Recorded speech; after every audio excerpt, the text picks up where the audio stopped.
경제발전소 박연미입니다.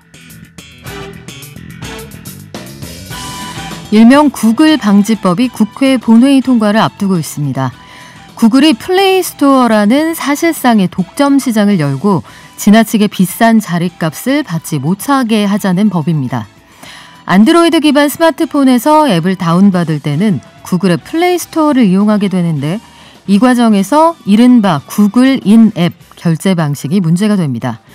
소비자가 앱을 사면 구글이 수수료를 떼고 개발자에게 주는데 개발사에서 직접 결제는 하지 못하게 합니다. 반드시 구글 인앱 결제 시스템을 거치게 하면 수수료도 30%씩 떼겠다는 방침을 세웠습니다. 국내 콘텐츠 기업 약 95%가 이용하는 시장이니까 구글이 이 방식을 강제하면 연간 적어도 6천억 원 이상을 개발사가 추가로 물게 됩니다. 자연스럽게 앱 가격도 오르겠죠? 여야가 1년을 끌다가 이 구글 방지법을 드디어 상임위에서 처리했는데 구글 측은 입장이 다릅니다.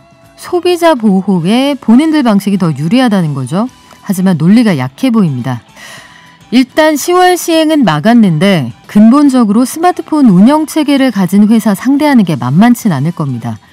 구글과 IT 강국 한국의 신경전을 전 세계가 지켜보는 이유죠. 8월 9일 월요일 경제발전소, 저는 박연미입니다. 오늘 10분 경제에서는 전세시장, 주식시장, 고용장려금 소식 준비되어 있는데요. 전세보증금이 계단식으로 상승하고 있다, 이런 이야기가 있네요. 그리고 정년 폐지하거나 정년 뒤에도 근로자를 다시 고용하면 고령자 계속 고용 장려금을 준다고 합니다. 이거 확대한다고 하는데 어디까지 되는지 알아보겠습니다. 그리고 주식거래 활동 계좌 수 사상 최초로 5천만 개를 넘겼다고 하니까 전 국민 인구수보다 많네요. 오늘 모든 내용 임현우 한국경제신문 기자가 정리해드립니다. 그리고 매주 월요일에 한 주간의 주식 전망 짚어보죠. 서상영 미래에셋증권 미디어 콘텐츠 본부장과 함께합니다. 또 월요일 눈높이 공부방, 개인 종합자산관리 계좌 ISA 한 번쯤 들어보셨을 텐데요. 이것저것 여러 가지 투자 자산을 담는 바구니입니다. 이거 편리하게 사용할 수 있는 방법, 경제발전소의 서주든 씨, 김현우 행복자산관리연구소장이 알려드릴게요. 그럼 증시 가보겠습니다. 키움증권의 한지영 연구원 연결돼 있죠? 안녕하세요. 네, 안녕하세요. 네, 지난 금요일 미국 증시 보니까 비농업 부문의 고용이 예상보다 좋았네요. 그런데 나스닥은 떨어졌어요. 이건 또 왜 그렇습니까? 네, 그래서 먼저 그 7월에 발표된 이제 7월 미국의 비농업 부문 고용이 호조세를 보이면서 경기 둔화에 대한 불안감이 완화됨에 따라 경기 민감주들은 강세를 보였습니다. 그렇지만 이제 금리가 같이 올라오면서 이것들이 기술주와 성장주들에게 부담 요인으로 작용함에 따라 나스닥은 하락하고 다우와 S&P 500은 상승하는 혼조세를 보였고요. 또 나스닥은 단순히 금리뿐만이 아니라 7월달, 8월달 중에도 신고가를 경신하다 보니까 지수 높이에 대한 부담감이 누적되었는데 방금 말씀드린 금리 상승이 나스닥 기업들을 통해 수익을 낸 투자자들에게 현금 확보의 명분, 차익 실현의 빌미, 이러한 것들을 제공했다라고 보고 있습니다. 그렇군요. 지난주 수요일에 그 민간 고용은 좀 예상보다 좋지 않았다, 이런 결과가 나왔는데 금요일에 미국 노동부가 내놓은 고용 지표는 오히려 좋았잖아요. 이게 민간 고용하고 비농업 부문 고용 뭐가 다를까? 이거 해석하기에 따라서 투자자들이 좀 헷갈린다, 이럴 수도 있을 것 같은데요. 예, 그래서 이제 다음번에도 저희가 좀 주목을 해야 될 게 이제 9월 달에도 그렇고 10월 달에도 그렇고 ADP에서 수요일 날 매월 첫째 주 수요일에 발표되는 민간 고용에 대해서 저희가 경계감을 좀 낮춰둘 필요가 있습니다. 그래서 통상적으로 과거 금융위기 때도 그렇고 이번에 팬데믹 이후에도 그렇고 ADP 고용이 그 이틀 뒤에 발표되는 노동부의 비농업부에 대한 고용 지표를 예측해주는 그 선행력이 좀 많이 떨어진 이러한 상황이에요. 그렇기 때문에 이제 이번에도 역시나 비슷한 모습을 보여줬다라고 볼 수 있고요. 종합적으로 말씀드리면은 미국 경제 정상 기조는 훼손되지 않은 것으로 보고 있습니다. 이번 고용지표의 호조세를 통해서요. 그래서 이거는 최근에 제기됐던 연준의 정책 정상화 일정이 지연될 것이라는 주장에 대한 설득력을 감소시키는 요인이고요. 이제는 연준의 테이퍼링 등 이렇게 정책 정상화 일정이 얼마나 앞당겨질지 여부에 대해서 중요해진 시점입니다.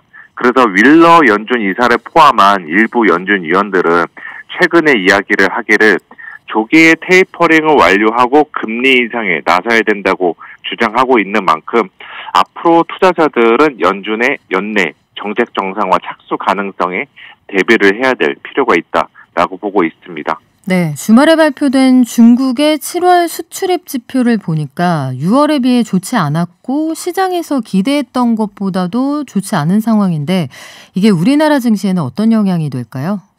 네, 그래서 중국의 수출입 지표가 예상보다 크게 부진했는데 주요 배경들을 따져보면은 델타 변이 확산으로 인한 공장 가동 중단, 그리고 7월 말에 중국 허난성 등 동부 지역에 내린 폭우와 태풍, 또 원자재 가격 상승 부담 등 어찌 보면은 총체적인 난국에 빠지면서 중국 수출입 지표가 부진했다라고 보고 있습니다. 그리고 중국은 우리나라 기업들에게 주요 수요처인 만큼 중국의 수출입 지표가 부진하면은 한국의 수출 실적도 둔화될 수 있는 것은 사실이에요. 그런데 중국 당국 입장에서 경기 회복세가 미약하다는 점을 이유로 다시 한번 내수를 중심으로 한 경기 부양에 힘을 기울일 것으로 보고 있고요. 이것들을 고려해 보면은 지금 중국 정부가 자본주의 맛을 알아버릴 플랫폼, 인터넷 업체들에 대한 규제 기조를 유지하고 있기는 하지만 향후 중국 경제는 계속해서 살릴 것으로 보고 있고 이거는 궁극적으로 한국에서 나가는 중국향 수출도 다시 양호한 회복 경로에 진입할 것으로 전망을 하고 있습니다. 우리 증시는 어떻게 출발했나요? 예, 코스피는 지금 0.3%대의 하락세로 출발을 하고 있고요. 코스피 역시 미국과 비슷하게 좀 차익 실현 압력을 차익 실현 압력이 발생하고 있는 것으로 보입니다.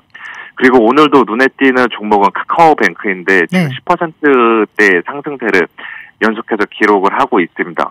그래서 이렇게 카카오뱅크가 주가가 오늘도 셌던 거는 이제 MSCI 전 세계 이제 그 선진국 지수와 신흥국 지수 자금을 세팅하는 지수 업체들이 있는데 이 MSCI에서 이번 주말에 카카오뱅크를 MSCI 신흥국 지수 내에 조기 편입하겠다고 밝혔다는 소식이 또 호재로 작용을 하면서 오늘 카카오뱅크 주가가 긍정적으로 반응하고 있는 것으로 보입니다. 네, 지금까지 키움증권의 한지영 연구원이었고요. 방송 끝날 때 다시 만나겠습니다. 고맙습니다. 네, 감사합니다. 저희 방송 중에 샵 0951로 문자 주시면 추첨해서 녹용 선물 세트 보내드립니다.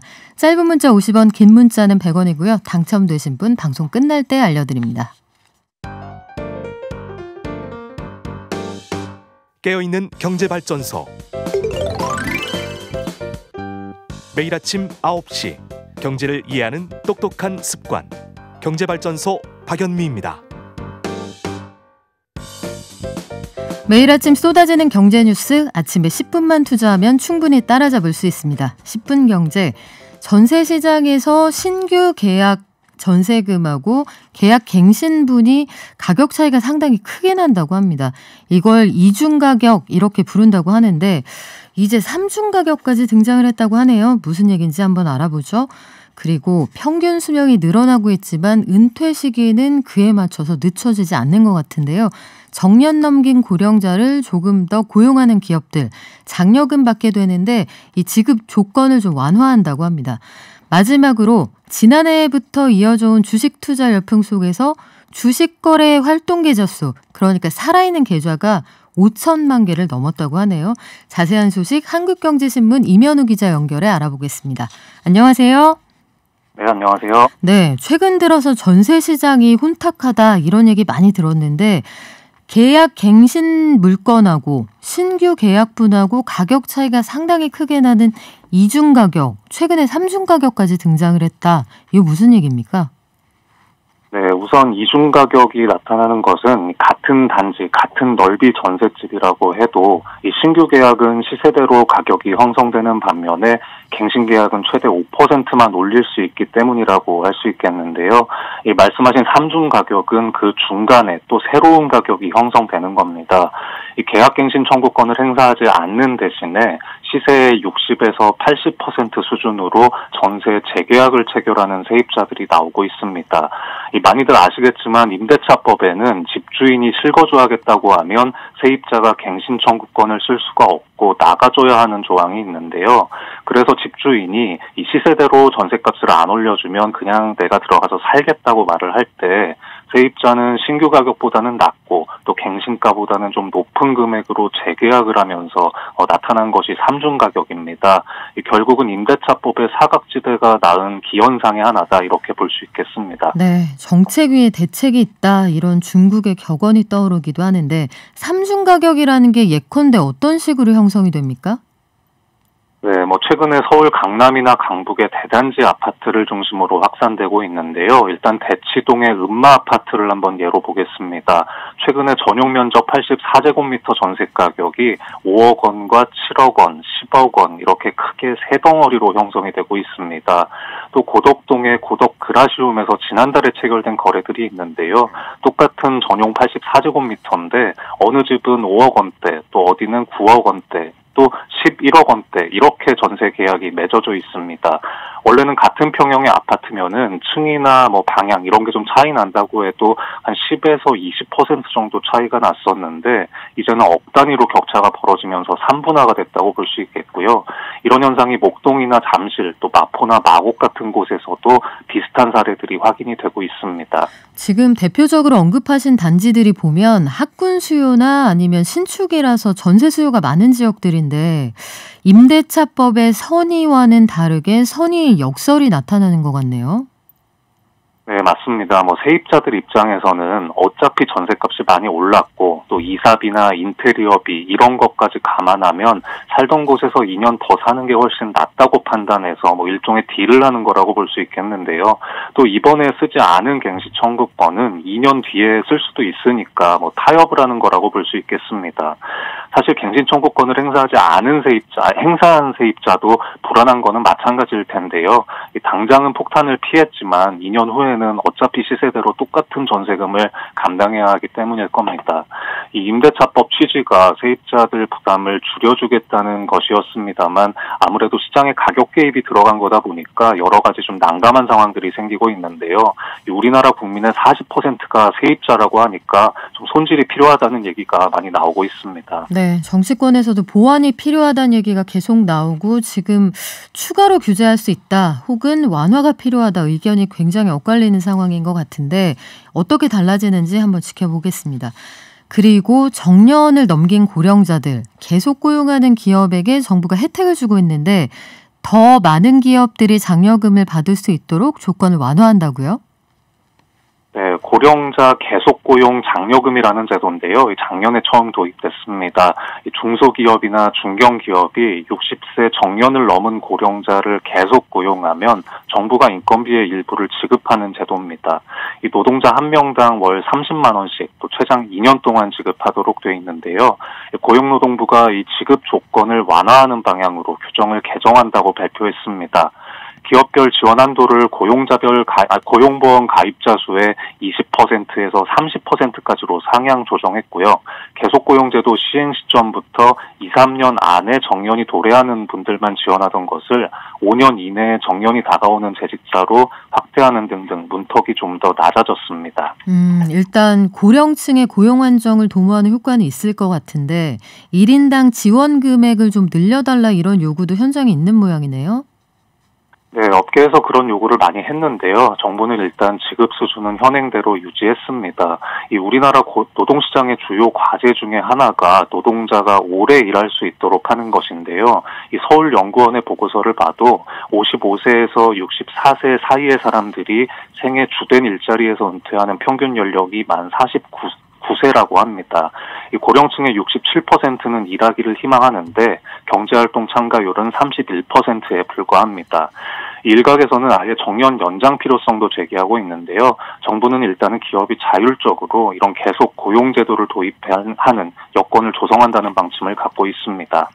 그렇군요. 이게 청년 일자리 문제하고 경합하지 않도록 조정하는 것도 정부의 조정자 역할이 될 텐데 이 추가로 고용하게 되는 고령층은 전체 공기업이라고 치면 전체 정원에서 좀 제외하는 방식의 운용의 묘도 좀 필요하지 않을까 싶습니다. 자, 증시로 한번 가볼까요? 사상 최초로 국내 주식 거래에서 살아있는 계좌 수가 5천만 개를 넘어섰다 이런 얘기가 있네요. 네, 물론 투자자 한 명이 여러 계좌를 쓰는 경우가 많기는 합니다만은 인구 수대로만 단순 계산하면 1인 1계좌 시대라고도 할 수 있겠는데요. 금융투자협회에 따르면 주식거래 활동 계좌 수가 지난주 목요일에 처음으로 5천만 개를 넘어섰습니다. 이 활동 계좌라고 하면 10만 원 이상이 들어있고 6개월 동안 한 차례 이상 거래가 된 계좌이기 때문에 투자 열기를 고스란히 반영하는 지표라고 할 수 있겠고요.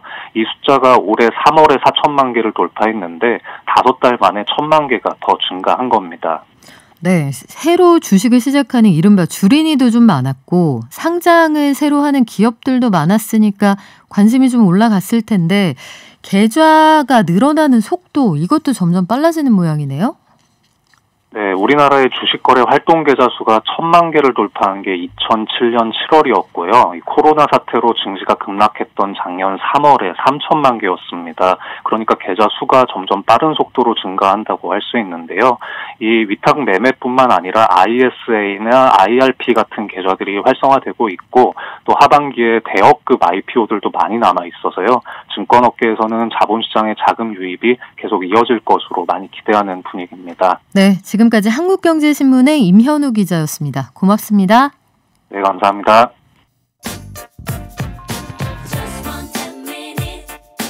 지금 여러분께서는 경제발전소를 듣고 계십니다.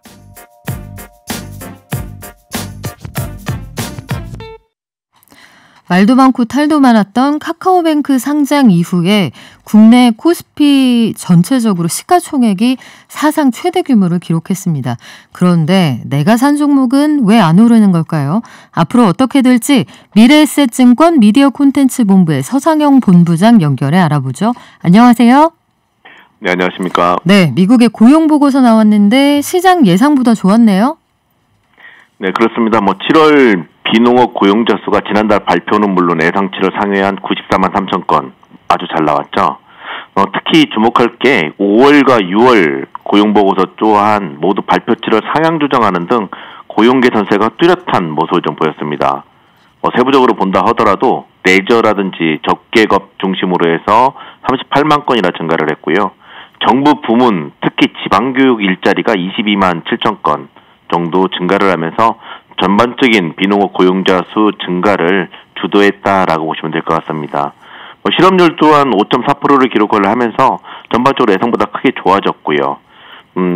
계절 조정 실업 기간을 보면 15주 이상, 그러니까 장기 실업자 같은 경우는 지난달 531만 4천 건에서 459만 9천 건으로 크게 감소를 했고요.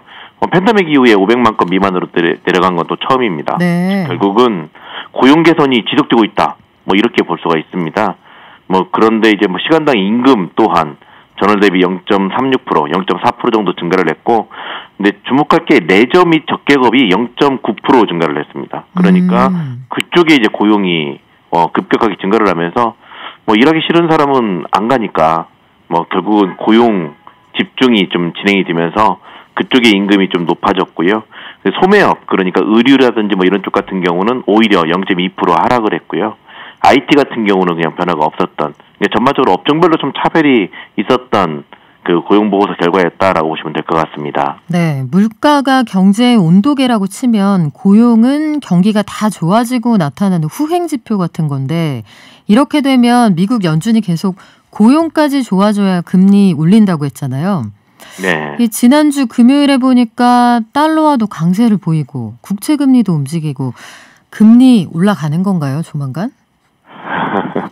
근데 이제 이날 발표된 미국 고용 보고서는 이제 장기 실업자가 감소했고 경제 정상화 관련 부문 중심으로 임금과 고용이 증가했다라고 볼 수가 있습니다. 실제 미 노동부는 재택근무자 비율이 지난달 14.4%보다 감소한 13.2%를 기록을 했다라고 발표를 했고요. 이는 미국 경제 정상화를 의미한다는 점에서 고용을 중시 여기는 연준의 매파적인 움직임이 우려될 수가 있습니다. 그렇기 때문에 지난주 금요일날 미국 주식시장에서 보면 방금 전에 말씀해 주셨던 것처럼 국채금리도 올라가고 달러도 강세 보이고 이제 조만간 금리 인상하는 것 같다라고 우려를 좀 표명을 했었던 것도 사실이고요. 그렇지만 여기서 한 가지 조사 기간이 그러니까 보통 이제 고용보고서 결과가 전체 노동자들의 고용을 다 조사하는 게 아니잖아요. 네. 서베이 결과지 않습니까? 그래서 이 조사 기간 자체가 언제였냐면 보통 미국의 고용보고서는 14일을 포함한 그 주에 합니다. 즉 이게 어떤 의미냐면 코로나 신규 확진자 수가 급증하기 직전, 그러니까 7월 중순이라는 점을 감안해서 경제 정상화 관련해서 확대 해석할 필요는 없어요. 그렇군요. 오히려 조사 이후에 본격적으로 코로나 신규 확진자 수가 급증했기 때문인데요. 지난 7일 기준으로 그 평균 한 2만 건, 3만 건 이 정도 선에서 왔다 갔다 했다라면 지금은 10만 건이 넘거든요. 너무 높게 올라갔죠. 그렇죠. 그렇기 때문에 이번 고용보고서뿐만 아니라 이제 9월 3일 날 발표가 되는 8월 고용보고서의 중요도가 커졌고요. 만약에 이를 감안해서 연준의 정책 변화 가능성은 당장은 없고요. 이 결과를 놓고 이제 살펴봐야 될 것 같다라고 보시면 될 것 같습니다. 결국은 델타 변이가 얼마나 확산되느냐, 이게 고용시장을 판가름하는 변수가 될 건데, 말씀하신 것처럼 레저 및 접객업이 이제 슬슬 살아나고 있는 참이라서 결국은 코로나 확산세 여부, 이게 고용시장의 가장 큰 변수네요. 그렇죠. 근데 이제 뭐 현재 보면 중국을 보면 지난주 전국 각 지역의 코로나 신규 확진자, 물론 이제 숫자는 적지만 중국이라는 나라가 또 그렇지가 않죠. 그러자 이제 뭐 일부 도시 지역을 봉쇄를 발표해 버렸어요. 네. 주말에는 결국은 북경 지역에 이동 제한을 발표를 했고요. 한 명 나왔다면서요. 네, 그러니까 그 한 명 나왔음에도 불구하고 북경으로의 항공, 철도 등 교통망을 차단한 것인데요. 특히 중고위험 지역에 머물었던 사람이 베이징행 항공권과 열차표를 살 수가 없습니다. 승용차로도 베이징으로 갈 수도 없고요. 아예 길을 막아버린 거예요? 그렇죠. 네. 북경 내에서는 이제 뭐 일반적인 뭐 사회생활을 하는데 거기가 어떻게 보면 정치 경제의 중심지기 때문에 네. 중국 입장에서는 큰일 나죠. 거기가 커지면. 참 중국에서만 할 수 있는 조치네요. 그렇죠. 네. 근데 이제 미국도 마찬가지입니다. 파우치 질병통제예방센터 소장이 지난주 알파 변이보다도 약 1000배나 전염력이 강한 델타 변이가 미국 확진자의 92%를 차지하고 있다. 그래서 급격하게 증가 우려가 있다라고 경고를 했었거든요. 뭐 그러기 때문에 뭐 7월 중순만 해도 일주일 평균 2, 3만 건 기록했는데 현재는 뭐 당연히 10만 건을 넘어서고 있고요. 이렇게 빠르게 증가하고 있기 때문에 문제는 정부가 이게 뭐 나서서 이제 봉쇄 정책을 펼치는 게 아니라 내가 또 자발적으로 봉쇄 확대 우려를 부각되고 있습니다. 그러니까 사람이 많은 데를 안 가는 거죠, 제가. 그러니까 사람들의 소비나 경제활동 자체가 위축되겠네요. 그럴 수밖에 없죠. 거기다가 이제 일본 같은 경우도 마찬가지입니다. 일본도 6월 말 기준으로 보면 1,000건 정도 기록을 했었는데 현재는 7일 평균 13,000건. 올림픽 때문에 뭐 급격하게 증가를 하긴 했지만 네. 이렇듯 각국의 코로나 신규 확진자 수가 급증하고 있고요. 각국은 이제 정부의 봉쇄 정책도 있지만 개인들이 자발적으로 이동을 하지 않는 경향들이 많기 때문에 경기 회복 속도 둔화 우려가 하나둘씩 부각되고 있다고 봐야 될 것 같습니다. 네, 아직은 하반기 경기를 장담하기 어려운 상황인데 코로나 이거는 뭐 아는 병이라고 치고요. 그 밖의 변수는 어떤 게 있을까요? 당장 뭐 오늘 주식시장은 매파적인 연준에 대한 우려와 함께 일요일에 발표된 중국의 북경 지역 이동 제한을 발표한 중국 시장에 따라서 변화가 좀 예상되고요. 만약에 중국 증시가 이제 여기서 낙폭을 좀 더 키우면 우리나라 주식시장도 그렇게 낙관적이지가 않겠죠. 그리고 이제는 고용 지표가 끝났으니까 물가로 이제 신경 쓸 수밖에 없지 않습니까? 네. 오늘 잠시 후에 중국의 소비자 물가 지수와 생산자 물가 지수 발표가 있고 수요일 날 미국의 소비자 물가 지수가 어느 때보다 중요해졌죠. 비록 기간 문제가 있지만 고용이 개선되었기 때문에 물가가 또 여기서 예상보다도 더 높아지면 이게 연준의 또 매파적인 성향으로 바뀌는 거 아닐까라는 우려가 좀 있지만 그나마 이제 지금 현재 시장 예상치는 근원 소비자 물가 지수가 미국의 근원 소비자 물가 지수가 전년 대비 4.5%보다 낮아진 4.3%를 예상을 하고 있어요. 네. 그러니까 뭐 전반적으로 아무리 높은 수준이라고 해도 이게 속도 자체가 연준도 매번 그 얘기를 하잖아요. 물가는 이거 일시적이야 라고 언급을 하고 있기 때문에 네. 거기서 만약에 둔화가 되면 그나마 좀 안정적이긴 하겠지만 만약에 물가 지표 자체가 높아지면 고용까지도 좋으니까 좀 문제가 생길 수 있는 거 아닐까라는 결국은 지수 변동성이 확대될 수밖에 없다라고 봐야 될 것 같아요. 근원 물가라는 게 농산물하고 석유류 빼고 보는 그 코어 물가 말씀하시는 거죠? 그렇죠. 네. 식품과 에너지가 워낙에 변동성이 크잖아요. 네. 그게 이제 영향을 주고 있다고 보시면 될 것 같습니다. 알겠습니다. 지금까지 미래에셋증권 미디어 콘텐츠 본부의 서상영 본부장이었습니다. 고맙습니다. 네, 감사합니다.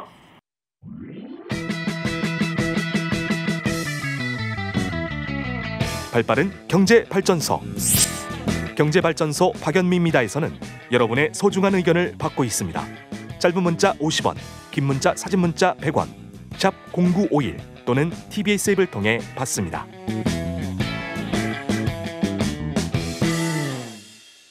네, 요즘 개인 종합자산관리계좌 ISA 이거 가입하려는 분들 많다고 하는데 이게 정부가 국민들 노후 자금을 마련하시라고 적극적으로 장려했던 상품이거든요. 2023년 1월 1일부터는 이걸 통해서 국내 주식이나 국내 주식형 펀드의 투자에 발생한 소득에는 세금 안 내도 된다고 합니다.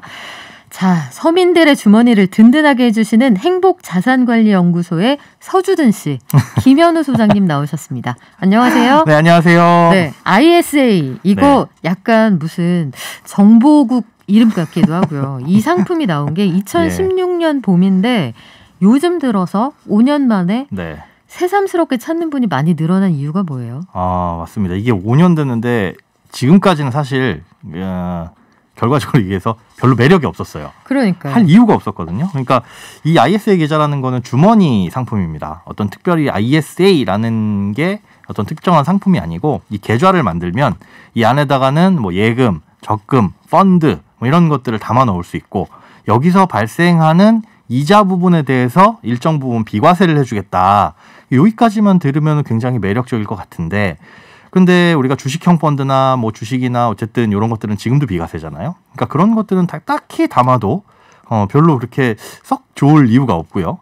예금이나 적금 같은 경우는 여기다 담아두면 비과세를 해주는데 문제는 요건이 가입을 하려면 일단 소득이 있었어야 되고요. 그다음에 비과세를 받으려면 5년 동안 유지를 했었어야 됩니다. 아. 유지 기간이 반 10년인 거죠. 변심 금지. 예, 그렇습니다. 네. 중간에 깨게 되면 당연히 이자 소득세를 다 내야 되는데 문제는 ISA 그 계좌에서 수수료도 발생을 하고요. 그러다 보니까 이걸 5년 동안 유지를 해가지고 비과세 찔끔 받자고 사실 찔끔이라고 표현하는 이유가 뭐 200에서 250만 원 정도였거든요. 네. 한도도. 그러려다 보니까 제약은 큰데 혜택은 그렇게 많지가 않다 해서 사실상 뭐 외면 받아왔었죠. 그런데 올해 2월부터는 여기에 이제 주식을 담을 수 있게 됐어요. 주식도 직접 투자를 할 수 있게 돼서 네. 중개형 ISA라는 게 나왔는데 물론 이제 증권사에서만 가능합니다. 은행에서는 불가능하고 그렇게 돼서 이제 조금씩 인기를 얻게 됐는데 문제는 이제 지난달에 세법 개정안이 나왔잖아요. 7월 26일에 세법 개정안이 나왔는데 이때 이제 주식을 여기다 담거나 주식형 펀드를 담아서 굴리게 되면 여기서 발생하는 모든 수익에 대해서 전액 비과세를 하겠다.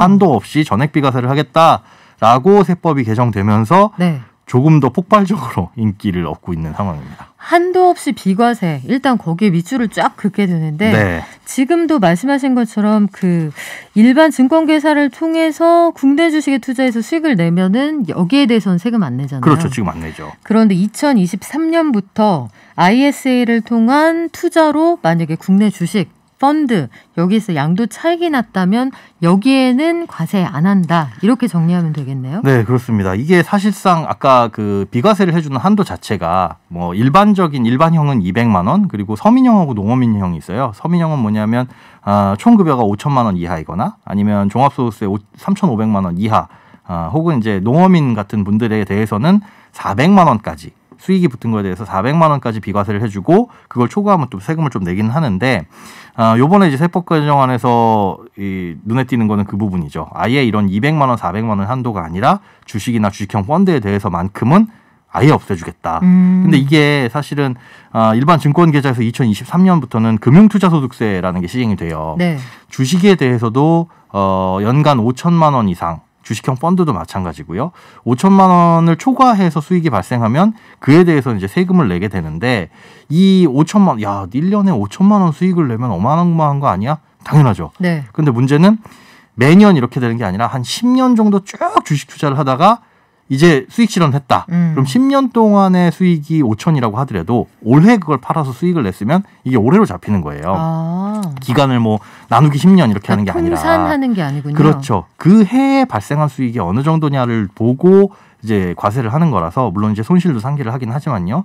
근데 그런 것들 때문에 장기 투자를 하게 되면 세금 부담이 아무래도 지금보다는 늘어날 수가 있는 거죠. 그런데 이 ISA에 담게 되면 그걸 한도 없이 적용을 해주겠다라고 해서 굉장히 이제 인기를 끌고 있는 겁니다. 네, 이게 뭐 큰 투자하시는 분들일수록 조금 더 매력 있게 느껴질 수가 있을 텐데 네. 세법 개정안을 통해서 ISA의 유인책을 좀 더 담아줬다 이렇게 이해하면 되겠네요. 그렇습니다. 어떻게 보면 반사이익 같아요. 네. 과거에는 어차피 주식형 펀드 다 비과세였는데 앞으로는 그게 과세되다 보니까 이 ISA에 담으면 이걸 이제 비과세해 주겠습니다. 2023년부터는. 그래서 실제로는 금융투자소득세에서를 보자면 우리가 1년에 5천만 원 수익을 초과했다라고 한다면 그 초과분에 대해서는 뭐 20%, 뭐 3억 초과분은 25%, 이제 지방세를 포함하면 더 크겠죠. 이렇게 세율이 적용되는데 ISA 계좌에서 주식 투자를 하거나 주식형 펀드를 투자를 하게 되면 이런 거에 대한 부담이 전혀 없으니까 특히나 장기 투자하실 분들은 여기에 주식을 담아놓거나 주식형 펀드를 담아놔서 절세를 할 수 있는 방안이 생기는 거죠. 근데 그런 생각도 들어요. 이게 말하자면은 그 큰 돈 굴리는 투자자들을 중심으로 해서 이분들한테는 땡볕에 그늘막 텐트 이런 거 하나 쳐주겠다는 얘기인데 그렇죠. 연간 금융투자소득이 3억 원 이상 이런 분들까지 비과세를 해줄 필요가 있나 이런 생각도 들 수 있잖아요. 그래서 네. 이 가입 대상 중에 제외되신 분들이 네. 금융 이 소득 종합과세 대상자 이신 분들은 가입을 못해요. 이미 금융소득으로 많은 돈을 벌고 계신다라고 한다면 제외가 되고 그렇지 않은 분들만 가입이 됩니다. 다만 이제 그렇지 않은 분으로서 가입을 했는데 중간에 금융투자 그런 분이 되면 그런 분이 되더라도 상관은 없어요.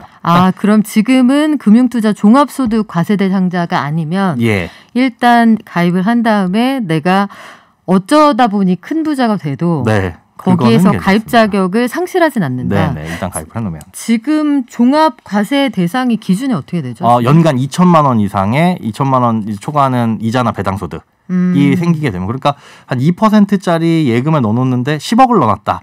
라고 한다면 해당이 되는. 다른 거 하셔도 될 것 같네요. 네. 그런 분들은 제외가 된다라고 보시면 됩니다. ISA 예. 그래요. 그러면 이거 말고 또 어떤 장점이 있을까요? 재미난 부분이 손익통산이에요. 손익통산이 뭐냐면 이 ISA 주머니 안에 담아놓은 것 중에 여러 가지 금융상품이 있을 수 있고 주식이라고 한다면 여러 가지 종목이 담겨 있을 수 있잖아요. 또 주식형 펀드가 있을 수 있고 근데 그게 전부 다 플러스가 아니라 하다 보면 투자를 하다 보면 어떤 건 마이너스가 날 수도 있고 어떤 건 플러스가 날 수도 있는데 이런 것들을 다 통산해가지고 실질적으로 플러스냐라고 한다면 거기에 대해서만 과세를 하겠다는 겁니다. 그러니까 순이익에 대해서만 과세를 한다는 거죠. 여기에 이제 담을 수 있는 건 뭐 ELS, 뭐 ELD 이런 이제 파생결합증권 그리고 채권형 펀드 이런 것들은 사실은 비과세는 아니에요.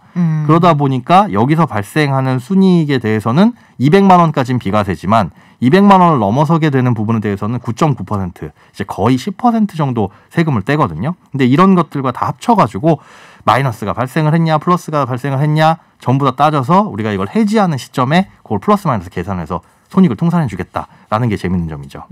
그렇군요. 이게 금융상품이 이것저것 많이 등장하니까 헷갈릴 수도 있는데 네. 우리가 한번 예를 들어볼까요? 네. 중개형 ISA라는 이 바구니에 담아서 투자를 했다. 네. 이때 세금을 얼마나 줄일 수 있는지 한번 계산을 해볼까 봐요. 네, 일단 주식 투자를 하고 ELS 같은 파생결합증권을 투자한다. ELS 같은 경우는 과세 대상 상품이거든요. 그냥 투자를 하게 되면 즉 ISA에 넘지 않고 그냥 은행이나 증권사 가서 가입을 하면은 여기서 발생하는 이자 수익에 대해서는 과세가 됩니다. 그런데 이제 ISA 계좌를 통해서 넣게 되면 자 주식 투자를 했는데 한 1,000만 원 마이너스가 났어요. 그런데 ELS에서는 한 500만 원 이익을 봤어요. 네. 그러면은 마이너스 1,000만 원 플러스 500만 원 해서 전체적으로 봤을 때는 저는 마이너스 500만 원인 거죠. 당연히 이럴 경우에는 이제 세금을 내지 않아도 되고요. 그렇군요. 네. 만약에 주식 투자로 1,000만 원 손실을 봤는데 ELS로 2,000만 원 이익을 봤다.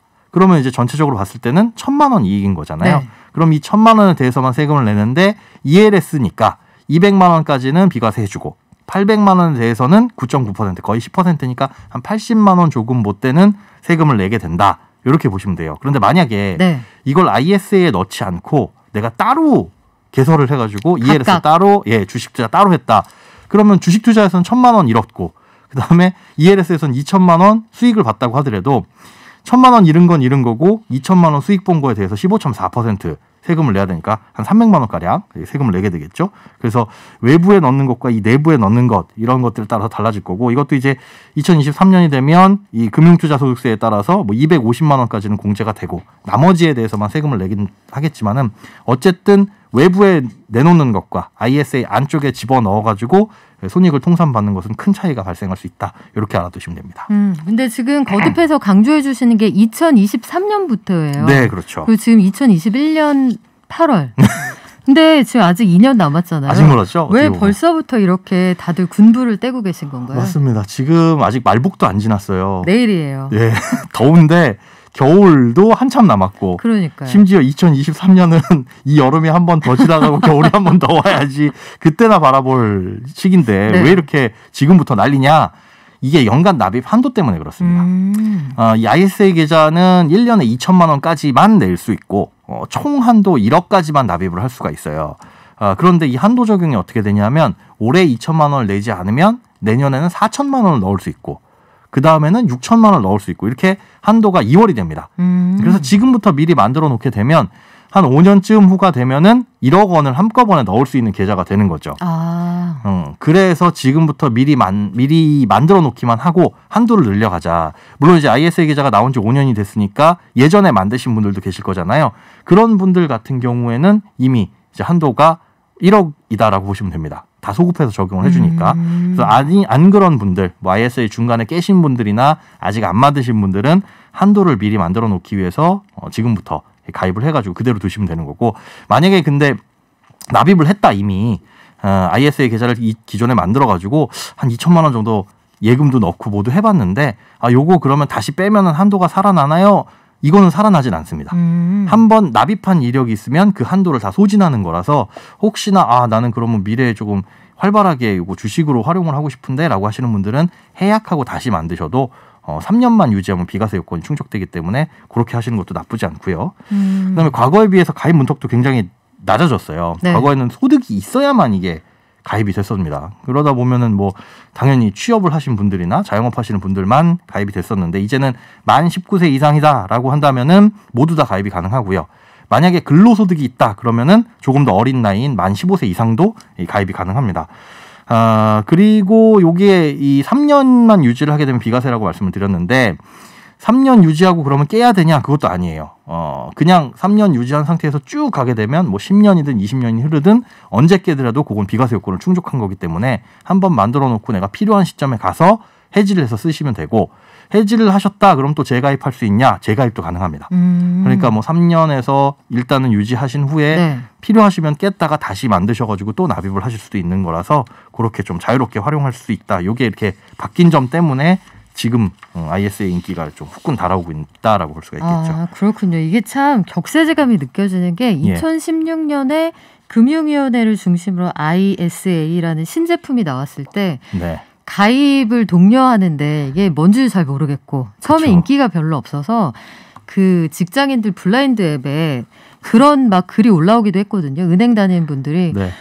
우리 이거 10,000원씩 넣어가지고 강제로 가입시키고 맞아요. 일가 친척들 뭐 다 불러오고 난리 났어요. 이런 얘기가 막 있기도 했는데 네네. 여러 가지 조건이 보완돼서 이제는 내 발로 가입하는 상품이 됐다.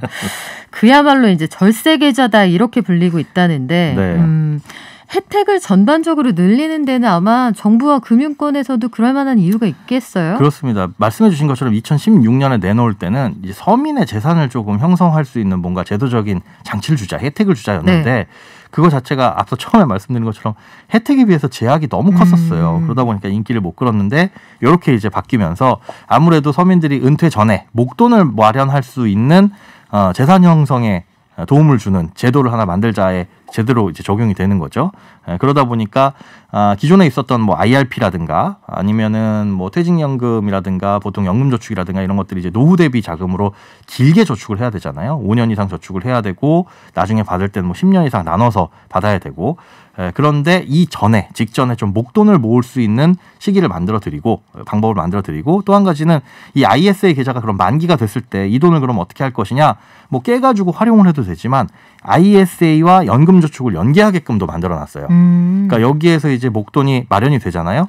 마련이 된 목돈을 연금저축에 다시 납입을 하게 되면 납입하는 금액의 10% 최대 300만 원까지는 또 세액공제 혜택을 줍니다. 그러니까 길게 봤을 때 노후를 대비하는 그 중간에 있어서 목돈을 마련하는 과정, 그거를 이제 도와주는 제도, 이렇게 보시면 되겠죠. 노후를 스스로 준비할 수 있게, 네. 노후를 셀프 서비스할 수 있게 도와주는 그런 제도다. 이게 그러면 지금 딱 듣고 저는 이거 당장 가입해야겠어요. 이런 분들도 계실 수 있잖아요. 네. 어디 가서 어떻게 하면 돼요? 일단 여러 가지 이 형태가 있어요. 이 주식을 투자하려면은 중개형 ISA라고 해가지고 증권사 계좌만 가능합니다. 그런데 이제 증권사 찾아가시기도 거리고 멀고 네. 요즘에 뭐 지점도 많이 없고 그러신 분들 같은 경우에는 모바일로 충분히 가입이 가능하거든요. 그러니까 모바일 통해 가지고 가입을 하시게 되면 이 증권사별로 요즘에 이벤트 하는 곳들도 많이 있어요. 네. 그러니까 그 안에서 주식 거래할 때 수수료를 무료로 해준다거나 사실은 이제부터 경쟁력은 그거거든요. 네. 그러니까 ISA의 세제 혜택은 어디에서 가입하나 다 똑같은데 그렇다고 한다면 우리가 따져봐야 될 건 뭐냐면 금융사별로 얼마만큼의 수수료를 매기느냐. 사은품이 뭔지를 좀 꼼꼼하게 봐야겠네요. 그렇습니다. 그런데 네. 진짜 말 그대로 사은품을 주는 곳들도 있어요. 진짜요? 네, 가입을 하시면 뭐 커피 쿠폰 드립니다. 이렇게 하는 곳들도 있는데 저 봤어요. 네, 네. 실제로 우리가 커피 쿠폰 해봐야 뭐 4,5천 원 정도, 이것도 비싼 거긴 하지만은 네. 이것과 이제 금융 투자를 할 때 수수료를 생각해 봤을 때 수수료 무료 혜택을 주는 곳이 어떻게 보면 큰 돈 투자하면 훨씬 큰 이익일 수 있거든요. 잘못하다가 카페 모카 한 잔에 넘어갈 뻔했네요. 네. 그래서 그거 따져보시고 금융기관을 고르시는 게 좋을 것 같고, 그다음에 이 수수료뿐만이 아니라 이 ISA 같은 경우에는 지금 이미 은행에 만들어 놓으신 분들도 계실 거예요. 네. 예전에 그 뭐 한 10,000원 정도만 넣고 가입해 주세요. 그거 여쭤보려고 그랬어요. 은행에서도 요새 프로모션 굉장히 많이 하거든요. 네네. 모바일로. 네. 근데 은행 ISA 가입을 해도 여기서 주식 담을 수 있는 거예요? 안 됩니다. 이게 이건 안 가능하게끔 되는군요. 만든다라고 했는데 이제 금융위에서 네. 약간 이제 제약이 있다라고 보시면 되고, 그래서 나 이미 은행에 만들었는데 어떻게 해요? 그럼 이거 깨고 다시 가입할까요? 뭐 가입한 지 한두 달 정도 되신 분들은 깨고 하셔도 문제는 없지만 이미 비과세 요건을 다 충족하신 분들이 계실 거예요. 네. 이런 분들 같은 경우에는 ISA도 옮길 수가 있습니다. 은행에 있던 거를 이제 증권사 1인 1계좌예요. 네. 2개를 만들 수는 없어서 기존 A은행에 있던 걸 B증권사로 옮길 수는 있으나 이게 시간이 굉장히 많이 지금 현장에서 소요가 되고 있습니다. 아이고, 이거 이사 가는데 뭐 만만치 않겠네요. 맞습니다. 이게 네. 전산으로 다 되는 게 아니라 은행 직원과 증권사 직원이 서로 통화하면서 이분의 납입 내역 좀 팩스로 보내주세요. 저희가 이거 서류 보내드릴게요. 이게 왔다 갔다 한 6차례 정도 걸린다고 해요. 그러다 그냥 보니까 해지하고 다시 하는 게 낫지 않을까요? 기다리는 시간이 실제로 네. 그 금융사 직원한테 물어보면 알 수 없다라는 대답을 해줍니다. 왜 알 수 없을까요? 지금 그거는 약간 소비자 편의를 좀 더 생각해주면 좋을 것 같은데. 쌓여 있는 게 많이 있어서 이게 인력으로 처리하자면은 심지어 그 안에 상품이 이미 가입돼 있는 경우엔 하나하나 다 옮겨드려야 그렇죠. 되는 그거 옮기기가 만만치가 않거든요. 네. 그래서 그런 경우에는 좀 오래 걸릴 수 있다. 그래서 생각해보면 조금 말씀해 주신 것처럼 만약에 납입한 지 얼마 안 됐고 만든 지 네. 얼마 얼마 안 됐다고 한다면은 해지를 하시고 다시 가입하는 게 시간상으로는 조금 더 빨리 걸릴 수는 있습니다. 그렇군요. 이게 그리고 우리가 계속 지금 중개형 ISA 말씀을 드리고 있는데 네. 그 전에는 일임형이라는 것도 있었고 신탁형이라는 것도 있었어요. 네네. 요 두 가지만 있었는데 일임형, 신탁형은 어떤 특징이 있었던 거죠? 일임형 같은 경우에는 말 그대로 일임하는 겁니다. 내가 이거 금융상품 고를지도 모르겠고 자 어려워요. 이것 좀 대신 굴려주세요 하면은 공격형, 뭐 중립형, 안정형 요 세 가지 중에만 고르세요 하면 금융상품 알아서 투자해 주거든요. 약간의 수수료를 부담하고 관리를 조금 받을 수 있다. 이렇게 보시면 되고, 신탁형은 그냥 계좌만 두고 내가 금융상품 고르는 네. 거. 중개형은 여기에서 플러스 주식까지 고를 수 있는 거. 요 차이라고 보시면 됩니다. 일임형을 했을 때 투자 수익률이 괜찮습니까? 이것도 천차만별이에요. 그때 다르고요. 네. 공격형 같은 경우는 지금은 장이 좋았잖아요. 네. 실제로 1년 수익을 보면 굉장히 높은데 그건 일임 운용을 잘해줬다기보다는 장이 워낙 좋아서. 맞습니다. 그렇게 보시는 게. 그러면 올해와 내년에도 꼭 좋으리라는 보장이 없기 때문에 그렇죠. 만약에 나를 탓해야겠다 하는 분들은 본인이 하시면 되겠고요. 네. 아, 그래도 나보다 전문가가 낫지 하면 일임하시는 게 나을 텐데 이게 지금 물어봐 주시는 분들 굉장히 많은데 네. 저는 증권 계좌가 이미 있어요. 증권 거래를 많이 하는 편인데 지금 있는 증권 계좌에 있는 돈하고 주식 이거 싹 다 ISA로 옮겨 담을 수 있나요? 물어보시거든요. 옮겨 담는 개념은 아니에요. 이체는 지금 증권사별로 전산화시키고 있다고 하는데 문제는 지금 일반적인 증권사 증권 계좌에서 우리가 주식 거래를 하면 대부분의 증권사들이 모바일 수수료는 면제해주고 있습니다. 그런데 이 ISA 같은 경우에는 주식 거래를 할 때 수수료를 한시적으로 면제하는 곳들이 있거나 아니면 많이 할인을 해주지 아예 안 받지는 않는 곳들이 많이 있어요. 그러다 보니까 외부에서 그러니까 소액으로 거래하시는 분들은 오히려 네. ISA보다 일반 계좌에서 거래하시는 게 더 유리할 수 있으니까 큰 금액 아니고 또 장기 투자가 아니라고 한다면은 굳이 넣을 필요는 없으신 분들도 계십니다. 자, 본인의 손 사이즈를 한번 보시죠. 큰 그렇죠. 손인지 작은 손인지. 자, 손 사이즈는 우리 교통정보 듣고 와서 다시 한번 확인해 보겠습니다. 깊이 있는 경제 발전소. 시민과 함께 공부하는 경제 시사 프로그램 경제발전소 박연미입니다.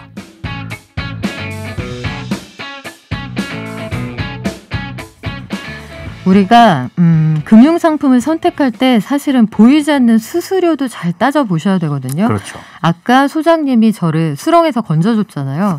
카페모카 한 잔에 넘어갈 뻔했던 저를 배보다 배꼽이 더 클 수 있다. 네. 이렇게 말씀하셨는데 일임형 ISA 이거는 다 맡긴다는 건데 그렇죠. 이런 것들은 수수료가 얼마인지 아니면 네. 내가 선택하는 신탁형 ISA는 내가 수고하는 거잖아요. 네네네. 그럼 이런 것들은 수수료가 있는지 그것도 궁금합니다. 네, 수수료가 다 있기는 한데 그렇게 기억해 두시면 됩니다. 내가 선택하는 혹은 금융사에서 선택해주는 금융상품이 안전한 상품일수록 수수료가 싸고 네, 위험한 상품, 주식에 가까울수록 비쌉니다. 스트레스 값이네요. 얼마나 간이 조마조마하느냐. 네, 그런데 네. 그 스트레스는 내가 받는데 수수료는 거기서 더 떼가니. 신탁형 ISA는 그 스트레스도 내가 받고 예. 발 뻗고 못 자는 것도 난데 맞습니다. 수수료도 내야 돼요? 네, 수수료도 공격적인 상품, 주식형 펀드일수록 뭐 이런 것들일수록 더 비싸다라고 보시면 되고요. 네. 일임형 같은 경우는 맡긴다라고 했잖아요. 네. 이거는 어느 정도 이해가 돼요. 왜냐하면 안전한 상품으로 골라주세요라고 한다면 어차피 골라야 될 폭도 적고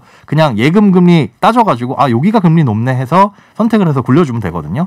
그런 거기 때문에 이런 안전하게 운용되는 일임형 ISA 같은 경우에는 수수료가 굉장히 낮아요. 뭐 보수를 따지면 한 0.2% 남짓 이 정도 수준이니까 거의 뭐 느낌 없다 이렇게 보시면 되거든요.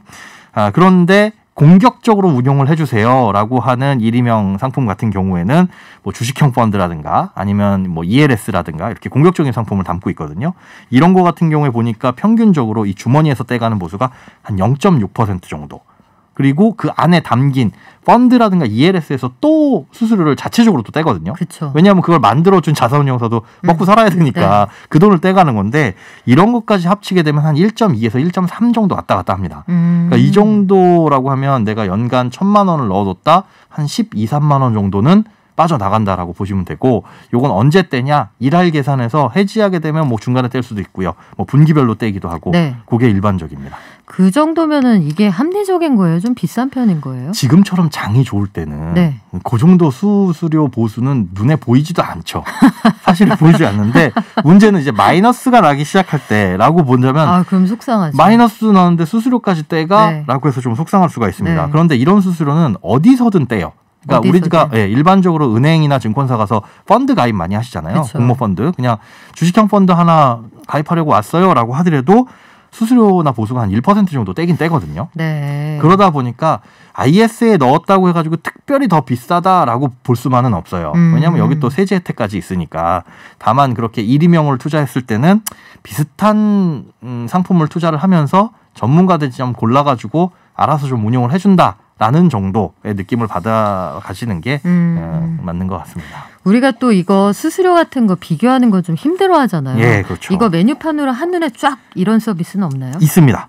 있어요? 검색창에 ISA 다 모아라고 치시면 다 모아. 네, 다 모아놓는다 해서 다 모아라고 치시면 금융투자협회에서 운영하는 사이트가 있어요. 여기 들어가면 지금 현재 ISA를 판매하고 있는 모든 금융사의 신탁형 수수료와 일임형 수수료가 있는데 아마 시간 내서 들어가 보시면 깜짝 놀라실 겁니다. 너무 천차만별이에요. 어. 만약에 그걸 보지 않고 가입을 하시면 세상에 그 이제 안에 들어가는 금융 상품별로 수수료가 다 다르거든요. 아. 그러니까 내가 주로 예를 들어서 ETF로 주로 투자를 하고 네. 싶다라고 한다면 그 ETF가 이 해당 금융기관별로 떼는 수수료가 다 달라요. 그러면 그 중에서 제일 낮은 거를 선택하시면 되겠죠. 근데 그게 아예 안 떼는 곳이 있거나 한 0.5%까지 떼는 곳이 있어서 차이가 많이 나네요. 차이가 굉장히 큽니다. 그래서 사실 이 정도의 수수료면 외부에다 투자를 하시는 게 훨씬 더 나을 수가 있죠. 0.5%면은 우리가 은행에서 적금 들 때 월급 계좌이체 하세요부터 시작해서 몇 가지 조건을 다 충족해야 얹어주는. 그렇죠. 그렇죠. 카드도 한 달에 뭐 100만 원 이상 쓰라고 하고. 맞습니다. 요거 잘 알아두셔야 될 것 같고 상품 선택하실 때 일단 나 자신과 대화를 좀 나눠보셔야겠네요. 네, 그렇습니다. 너는 어떤 사람이니 물어보시고 공격형이다, 일임형이다 요거 한번 기억해 두시면 좋겠는데 네. 그러면 해외 주식형 펀드나 ELS처럼 원금 손실 위험이 있고 네. 세금이 붙는 상품들 일단은 ISA가 조금 더 유리하다 이런 결론 내도 무리가 없나요? 맞습니다. 수수료는 어차피 ISA에 담든 담지 않든 거의 비슷하기 때문에 ISA에 담아두게 되면 해외 주식형 펀드, 해외 채권형 펀드 혹은 ELS 같은 어떤 파생 상품들 이런 거는 그냥 밖에서 투자를 하면 수수료가 세금이 붙으니까 여기 안에다 넣어놓고 투자를 하시면 좋고 또 한 가지는 장기 투자할수록 더 ISA에 담아놓을 만하시다. 그러니까 아이들 자녀들 나이 어린 친구들은 안 되겠지만 19살 이상 됐다. 근데 이 친구들한테 어느 정도 돈 좀 모아주고 싶다. 주식을 통해 가지고 장기적으로 좀 투자를 해서 목돈 좀 마련해주고 싶다라고 한다면 장기 투자할수록 수익이 더 많이 날 수 있잖아요. 네. 그런 경우에는 이렇게 ISA 계좌를 만들어 가지고 그 안에 담아두시면 한 10년, 20년 후에 진짜 내가 넣은 원금 대비해서 많은 수익을 걷어가면 걷어갈수록 훨씬 더 이득인 거겠죠. 그렇죠. 수익이 많이 나면. 그렇죠. 아침 햇살님이 이런 질문 주시네요. 이 ISA 계좌 여기에 투자한 금액 네. 금융소득 종합과세 신고 대상 아닙니까? 물어보셨어요. 예. ISA에서는 제외가 됩니다. 이건 빠지는군요. 네, 200만 원까지 비과세되고 그 초과분에 대해서는 9.9% 아예 분리과세해요. 그러니까 여기서 수익이 얼마가 나더라도 약 10% 정도 세금만 내고 나머지 소득과 합산은 안 해도 되니까 사실은 이게 그래서 이 금융소득이 많으신 분들의 어떻게 보면 더 혜택을 주는 거 아닌가 싶기도 한데 일단은 금융소득 종합과세 대상에서도 제외가 됩니다. 분리과세 혜택이 엄청 큰 건데 그렇죠. 그런 혜택을 준다. 마지막으로 우리 네. 이미 다른 ISA 나는 일임형이건 신탁형이건 있어요. 네네. 그런데 나는 증시에 관심 있습니다. 아하, 네. 중개형으로 갈아타야 하고 싶어요. 요거 가능합니까? 이게 계좌 이전 제도를 통해 가지고 또 해당 증권사에서 이전을 할 수도 있긴 합니다. 또 팩스 보내야 돼요? 네, 그런 게 있어요. 네. 그래서 다른 금융사라고 한다면은 예를 들어 증권사가 다 해주진 않거든요. 네. 그래서 A 증권사인데 우리는 주식 거래 안 되는데요. 그래서 B 증권사로 옮길 때 시간이 걸릴 수 있으니까 그거는 증권사에 전화를 하셔가지고 확인을 해보시는 게 좋고 아까 금융소득 종합과세 대상에서는 제외가 된다고 네. 말씀드렸는데 분리과세예요. 그러다 보니까 이 분리과세한 소득이 연간 1,000만 원을 넘어가면 이게 또 건강보험료에 영향을 미칠 수도 있습니다. 아하. 이거는 법이 개정될 것으로 보이는데 현재까지는 그 리스크는 갖고 있다 정도는 알고 계셔야 됩니다. 네. 오늘 정말 알찬 소식 많이 준비해 주셨네요. 지금까지 행복자산관리연구소의 김현우 소장과 함께했습니다. 고맙습니다. 네, 고맙습니다. 증시 가볼게요. 키움증권의 한지영 연구원 연결돼 있죠? 네, 나와 있습니다. 네, 지금 증시 어떻습니까? 네, 오전 출발했을 때에 비해서 하락폭을 좀 만회하고 있고요. 그래도 전체적으로 지수 자체가 부진한 모습입니다. 주도 섹터나 주도 테마, 주도 업종들이 보이지 않는 것을 보면 오늘은 차익 실현 욕구와 그리고 이번 주 한국 시간 수요일 밤 발표 예정인 미국의 소비자 물가 발표를 앞둔 관망 심리가 시장의 중심에 있는 것으로 보입니다. 그리고 오늘 가장 눈에 띄는 종목은 역시나 카카오뱅크로 지금 23%대 급등세를 보이고 있는데 아까 말씀드린 MSCI 신흥국 지수 조기 편입에 따른 외국인 투자자 자금 유입 기대감이 반영된 측면도 있고 또 개인 기관 할 거 없이 지금 투자자들의 가장 많은 관심을 받다 보니까 이렇게 주가가 눈에 띄는 것으로 판단을 하고 있습니다. 네, 앞으로 어떻게 될지 좀 지켜봐야겠는데 오후장도 이런 분위기 유지될까요? 예, 오후장에도 오늘은 이렇게 약보합 수준 정도에서 마무리가 될 것 같습니다. 저도 개인적으로 봤을 때. 그렇군요. 증시가 하락해서일까요? 오늘 한지영 연구원 목소리에 약간 힘이 없는데 우리 모두 한번. 사무실에서 전화 받는 바람 조용히 말하고 있습니다. 네, 오늘 다들 힘내시고요. 한지영 연구원 얘기 여기까지 들을게요. 고맙습니다. 네, 감사합니다. 네. 네, 오늘 투자하시는 분들 장이 좀, 내 맘 같지 않다 이런 생각하실지 모르겠는데요. 오늘 ISA 계좌 정보 알찼다는 얘기 참 많고요. 저희 내일도 알찬 정보로 돌아올게요. 모두 발전하세요. 발전!